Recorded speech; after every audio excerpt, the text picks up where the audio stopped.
Hello, and welcome to Grug Gaming, and welcome to another episode of What's in the Box?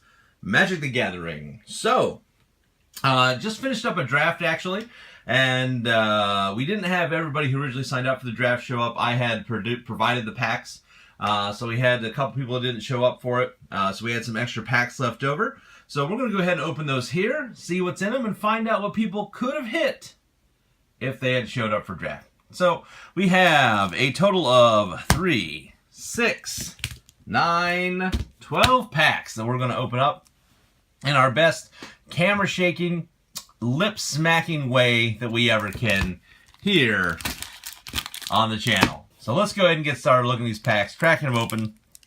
Everybody is interested, everybody who was at the draft is interested to see what the hits were that didn't show up at the draft. So let's take a look, shall we? Pack of number 1.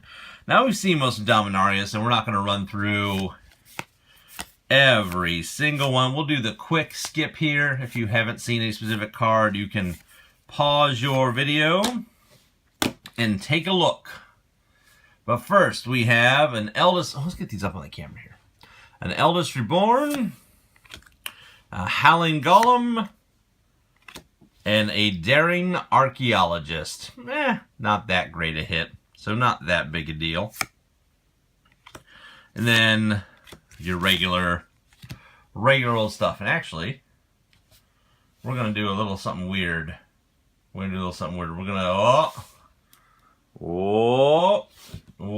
I think this is intentional, folks. I think this may actually make it easier for me to hold the cards while we look at them. Just a bit of positioning as the cat runs around. He already attacked the pile of Warhammer figures and knocked them all over. And I have to fix that now because he got up where he's not supposed to be in this room. All right, let's go ahead and burst through the commons. Not bad commons. Dominaria was a fun draft set. I liked it. Ooh, a Sarah Angel. Might be doing an Angel deck, so that actually not too bad there. So we got a Sarah Angel. On Sarah's Wings. That is a bomb in a draft. That would have been great for somebody. And the Dreadshade, the 3-drop, part of the 3-drop series from Dominaria. You know, you have Steelleaf Champion, you have Goblin Chain Whirler, and then you have Dreadshade in black. Good card. Good card. And then we got a Tetsuko, which is another great draft card because she makes it so all your weenie stuff that you have in your deck can't be blocked. Those would have been 2 real good hits for somebody. As somebody who ended up playing black-white in the draft, I would have loved to have seen that Dreadshade in my pack. Then we have another set of commons here. Whoa!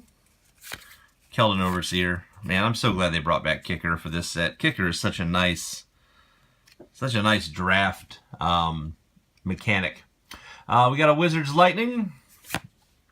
And we have the Warcry Phoenix. And Yawgmoth's Vile Offering. It's a legendary spell, so it's kind of hard to use.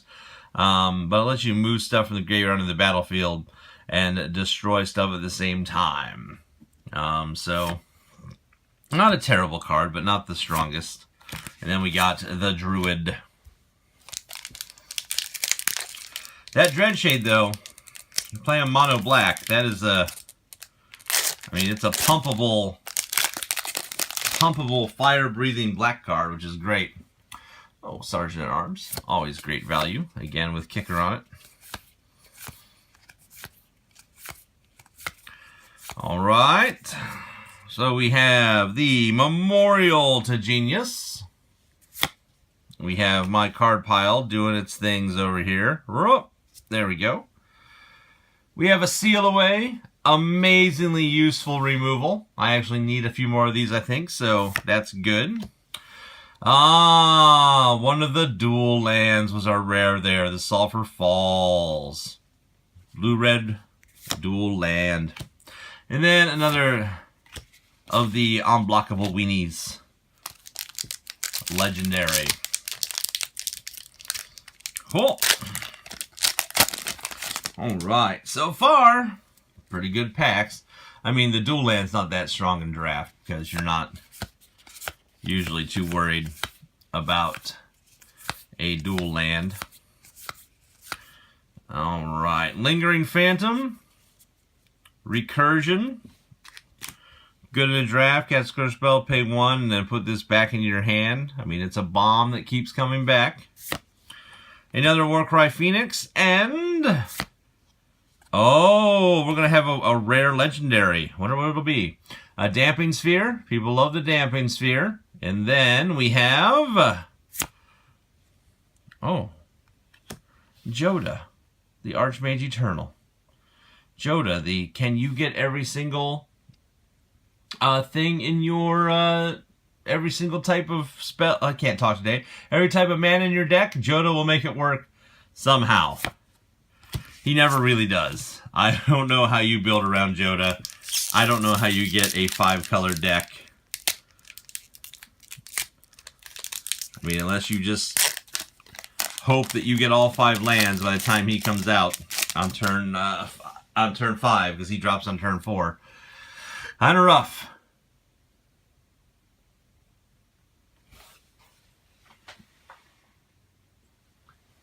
Sorry. The cat went strangely silent. And I don't know what was happening. Alright, sorry folks. Can't trust that cat. Cats are not to be trusted. Whoa! Almost went too far. Fire Fist Adept. A Curator's Ward. And Jaya's Immolating Inferno. Do a ton of damage to up to 3 targets. Put it in your burn deck with Jaya. And we got Rona, the Disciple of Gix. Ooh. I mean, out of all legendary spells, I think the Jaya's Immolating Inferno is probably one of the better ones. I mean, you can get that with... oh, 2019 has Banefire in it. You can get that and Banefire together, and you can really just mana dump damage onto people. I tell you what.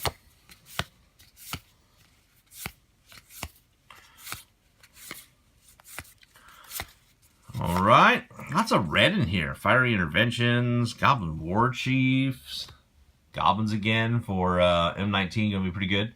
Goblin War Chief, make everything cheaper and have haste. That's a Goblin. Orcish Vandal, sacrifice an artifact and he'll throw it at somebody. Here we go. Oh, we're gonna have another weird rare. Diligent Excavator, Human Artificer, and what's our rare? Hey, we got a mythic. All right, we got Demon Lord Belzenlock. I actually don't have this mythic yet.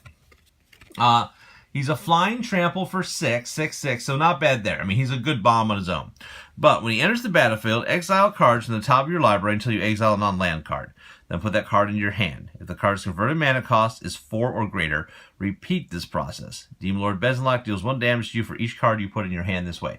So basically what you can do is hold on to him. You get to turn 6. You've got enough land out to do whatever you want. Throw him down, and then start exiling cards until you find non-land cards. And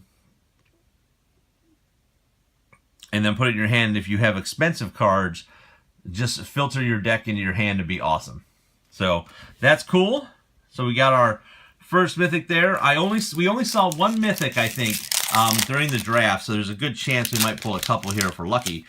The only mythic we saw was that blue wizard that lets you, when she comes into play, she lets you copy a spell. If I remember correctly, is her ability. I can't remember her name, but she is the only one that showed up during the draft. So the odds are probably, oh, come on camera. There we go. Probably in our favor here. In a very, ooh, that would have been a nice draft pack. Black removal was at a premium. The guy next to me was pulling the same colors I was. I was playing black-white, and I didn't realize he was also pulling black-white until we got to the second pack, and I was so deep in on my black-white strategy it was hard to pull out. He's He's the one who actually beat me in the 3 rounds. He's the only one that beat me, so I was upset. So we got a Sarah Angel. We got a Weight of Memory. Oh, man. Weirdness going on here. We got another Orcish Vandal. Oh, we got Naban, the Dean of Iteration. If you're running a lot of wizards, he'll make them cool. But, not so much here. Lots of blue showing up. Blue was real strong in Dominaria, in my opinion. Oh. Oh. All right. Couple more packs to go here. Oh, let me force the focus here. There we go. Really getting tired of it. Causing me trouble. Keeping y'all from being able to see the cards at this jaunty angle that I like to do them at. All right. Wizard's Retort. Board the Weatherlight. And we got Josu Vest, the Lich Knight. What a bomb. I mean, if you can get to turn 10 and then drop him down there kicked and get 8 2/2 Black Zombie Knight creature tokens with Menace, you can win the game. It's just surviving to turn 10 to pop him out. Ooh! Got a shiny Thorn Elemental. That's kind of neat. And then we got a Shauna Sisay's Legacy. Sisay? Sishay? Sishay? Alright, here we go. We have a Get to Lava Runner. The Irregulars. Man, this new camera setup just kind of... Still getting used to this, folks. We'll be getting used to this forever. So, all right. In Bolas Clutches. Ooh. Another On Sarah's Wings. Ooh. And, oh, we got a Shalai. That is a good card. Shalai, Voice of Plenty. You got to love her in an Angel deck. Planeswalkers, other creatures get hexproof. They have to use removal on her before they can use it on your other creatures. That is a good pull. Oh, and we got a foil Avad the Cursed. That's always nice. He's a nice Vampire Knight. You make sure Legendary is pretty tough. He's pretty good. And we got, put him in the foil, we got Adela's the Cinderwind. We cast an Archery Sorcery spell. All your wizards get big and scary. Also has Flying and Haste. I mean, it's a 3-drop with Flying and Haste. I mean, this is not a bad card. 2 packs to go. So far, 2 real good hits. I'm going to put the really good hits at the top that we could have had in a draft. Now, a draft can go to turn 10 pretty often, so I'm going to put Josu Vest up there as well. And then where's the shade? Whoa! So far, 4 cards, 4 rares that really would have had a chance to kick off. The reason that Joe Voss is there, I mean, you can ramp green-black with him instead, and you can do just amazing work getting him out. It'd be neat to see him in a standard deck doing his thing. All right, we have Champion of the Flame. We've got Gaia's Blessing. No. No. Well, someone's sad. Mox Amber, 0 cost. Add 1 mana of any color among any legendary creature or planeswalker you control. Beautiful. Beautiful. Got the Mox Amber. That's a pretty good pull from that pack. Garnet Bloodflame. Oh, bet you people are sad now they didn't show up for that draft, aren't they? All right, and last but not least, the very last pack, we have the following. We have all of our commons, which we not really caring about. Although there's another Pegasus. There's a draft card. All right. A Spore Swarm. A Flame of Keld. Not many sagas this one. And a Cabal Stronghold. The crazy black mana ramp if you need it. Look at that. Cabal Stronghold up in here. Ooh, and a foil Avon Sentry. That's pretty hip. Put that in our foils. And then a Halar the Fire Fletcher. Green-red coolness. So, that is what we have. Let's go ahead and focus back in so we can actually see the cards in camera there. So that's what we wound up with. Those were the packs that we didn't have. It's kind of fun to open. Got a Mythic I don't have a copy of yet. And got my first ever Mox Amber. And a Shalai, which I kind of want a Shalai. So that's pretty cool. I mean, Shalai is a 3/4 flyer for 4. And gives hexproof to everything else. It's great. Well, folks, that's where we're going to wrap up this video. I want to say thanks for watching. Please tell your friends. Feel free to like, comment, and subscribe. And as always, we hope to see you soon.